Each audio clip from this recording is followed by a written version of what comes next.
सोपा आहे का? मग याच्यापेक्षा मोठे. काय सांगता? कुठून आणला? अहो ते काचे शिवले नाही का, आणि त्या मी सोफा घेतला आणि जुना सोफा काढला विकायला. मी कोणते गिऱ्हाईकच दाखवले नाही. काय? म्हणजे गिऱ्हाईकच दाखवले नाही हो. मीच म्हटलं कशाला बाई अडचण आपल्या घरात, आणलं बाई आपल्याच घरी.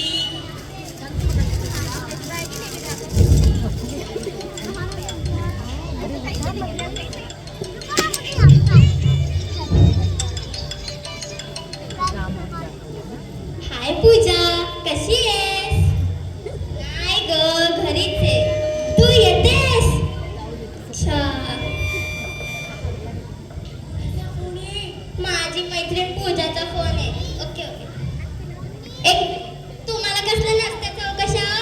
पूजा माझी तीच ना, कमला सोसायटी मधली? हो, तुम्ही ओळखता तिला? चांगलीच. इकडं या. ती पूजा ना काहीच काम करत नाही. ती पूजा काहीच काम करत नाही, नुसती कामचोरी करते. काही तर बोलतात, चांगली आहे ती. हो चांगली बरं. इकडं या. इकडेच आहे मी, बोला. पूजा ना तुमच्या गोळ्या पोरीसोबत मैत्री करते, घरात घुसते आणि घरात घुसल्यानंतर घरातल्या वस्तू गायब होतात ना. चमचा, कप बशी, फुलपात्र. हो हो, ती असते तेव्हा नाही, ती नसते तेव्हा वस्तू गायबच होतात. असते कोणाची नजरच वाईट असते. आणि त्यात इकडे झाडू नेऊन ठेवते बाया कोपऱ्यात. आता म्हणायला नको इथे काही कामाची. हुश! टीव्ही लावा. कशाला? कामं पडली आहेत. आता आमचे येतच असतील.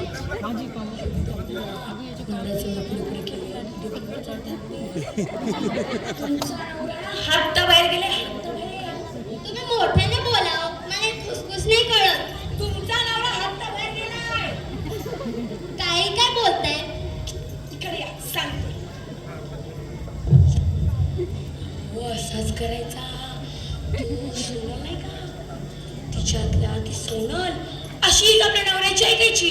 गेला ना नवरा हाताबाहेर. कोण सोनल? तीच तू तर मेरी सांगती वाली.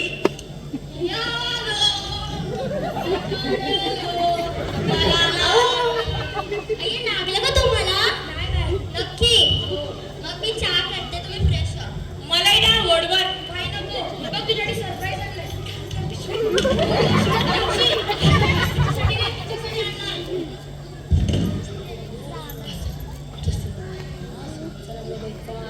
असे तिला गिफ्ट द्यायचा आणि जेव्हा खरं कळलं तर सोडलंच निघाले घरी सरप्राईज. तुम्ही गप्प बसा.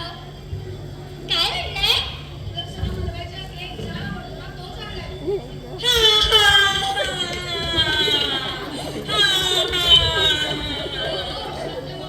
तुम्ही किती रडला तरी तुम्हाला हा केक नाही मिळणार.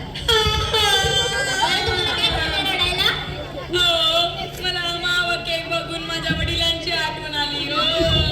त्यांना लई आवडायचा मावा केक. गेले आवडती गेले. असं काय? लई मोठी स्टोरी. आणि तो मावा केक खाती मस्त सांगते.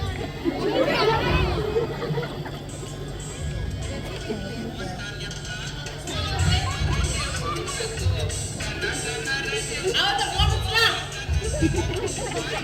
बाबा लिहून येतंय. लावगी म्हणून कानाला. हा बाबा बोला. नाही हो कामाला आलेली. कामं काय चुकतेच आपल्याला. हा नाही हो सकाळपासून काहीच खाल्लं नाही. हा कसं तरीच होतंय बघा. हा घरी आल्यावर खाते ना खिचडी. ऑर्डर करून ठेवा की. बघते घेऊन ठेवा पण. तुमचा बाप केक खायच्या आधी मेला होता ना? ते माझे नाही हो, यांचे म्हणजे आमचे मामाजी.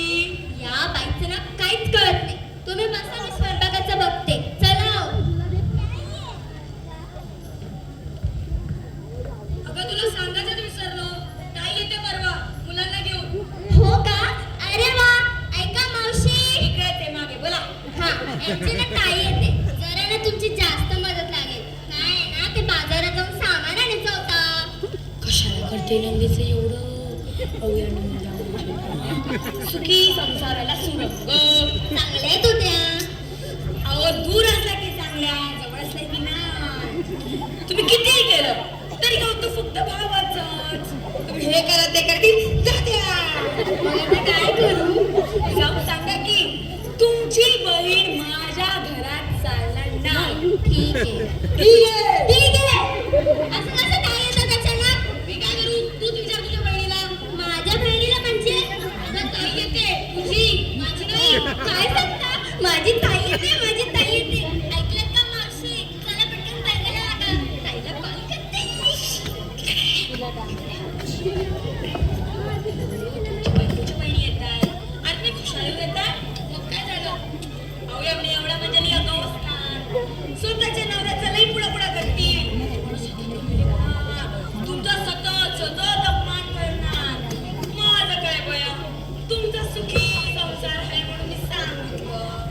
नाहीतर काय करायचं? माझ्या नवऱ्याला काय सांगितलं ना ते मी ऐकलं. यानंतर या घरात कामाशिवाय इतर गोष्टींकडे लक्ष द्यायचं नाही. हो नाहीतर उद्याच कामावरून काढतो. तसंय तुमच्याशिवाय माझ्या घरच्या घरातलं कामगार करणार. तसंही सर्व मीच करते आणि आम्हाला दुसरी कामाला वेळ मिळाली. कोण आहे? तुमच्या नवऱ्याची बहीण म्हणजे तुमची नणंद. आजपर्यंत माझ्या नंदेमुळे माझं काही नुकसान नाही झालं. तुमच्या अशा स्वभावामुळे ना तुमच्या नंदेला काम मिळालंय. निघा आता.